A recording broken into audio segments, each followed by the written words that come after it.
Now we talked about the encoder-decoder model, also called the sequence-to-sequence model. This model is typically used for machine translation. In the sequence-to-sequence model, there is an encoder and a decoder. The encoder is a recurrent neural network, and the decoder is also a recurrent neural network. Let's consider an example in which we translate from English to French. So let's say we have a pair of sentences. The English sentence is "they are watching," and the French sentence is "il regarde." You may notice that there is a symbol, a special symbol. EOS stands for end of sequence at the end of each sentence.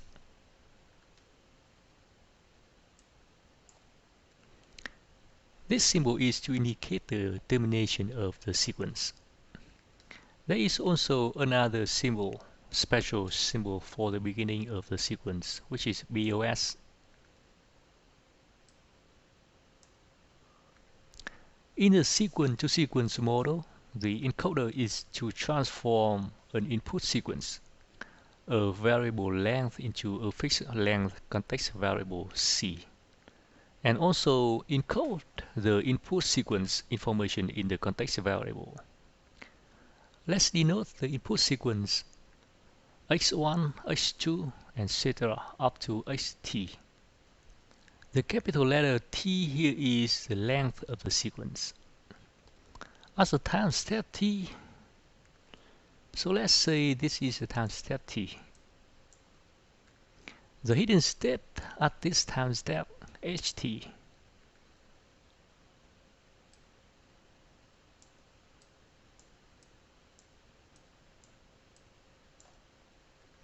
is a function of the current input xt.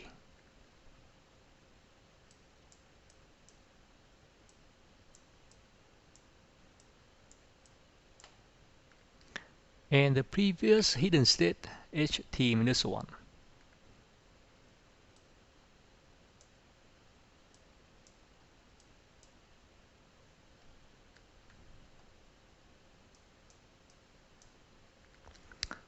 Here I should use the subscript notation instead. Okay. So that relation is shown here. What the encoder does is that it transforms the hidden states of all the time steps into a context variable using a custom function Q.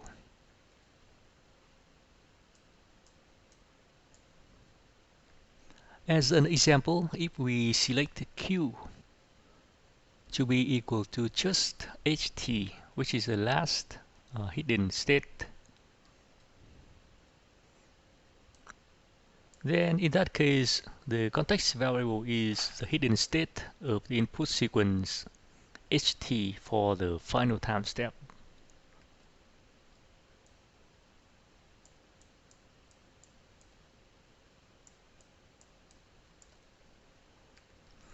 In this example, the encoder is a unidirectional recurrent neural network. But we can also use a bidirectional recurrent neural network. We can also stack multiple layers. Now we move on to decoder. Note that we use the time step T, the notation T for the encoder side, and T prime for the decoder side. Let's go back to the figure a little bit. If we say this is time step T prime, then this is the output y at T prime. Then the conditional probability of the decoder output T prime, I mean yt prime, is based on the previous output sequence with all the outputs from y1, y2, etc. up to y t prime minus 1, as well as the context variable c.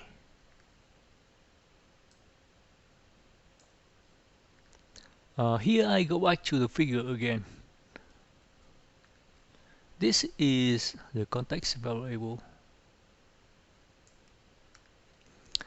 At time step t, actually t prime, the inputs include the context variable c, right, from here.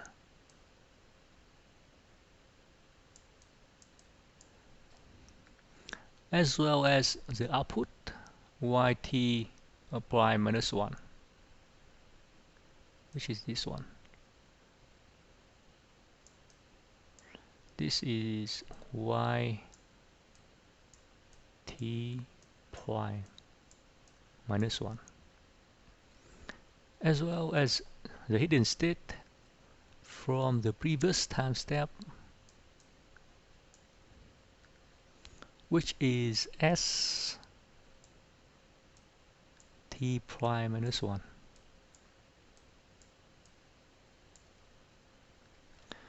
From the inputs, using the transform g, the function g, we get the hidden state at the current time step t prime.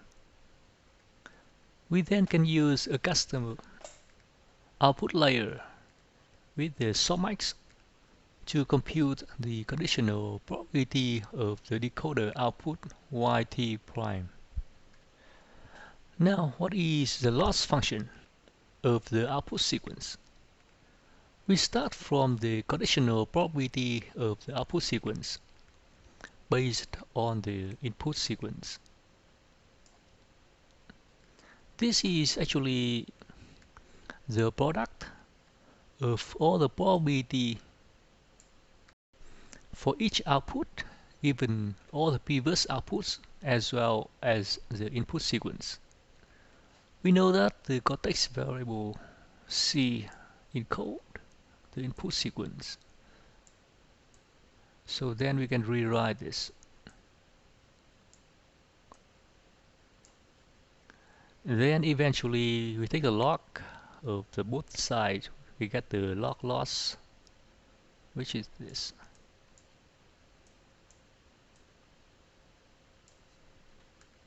This is the loss function we use in the optimization in model training.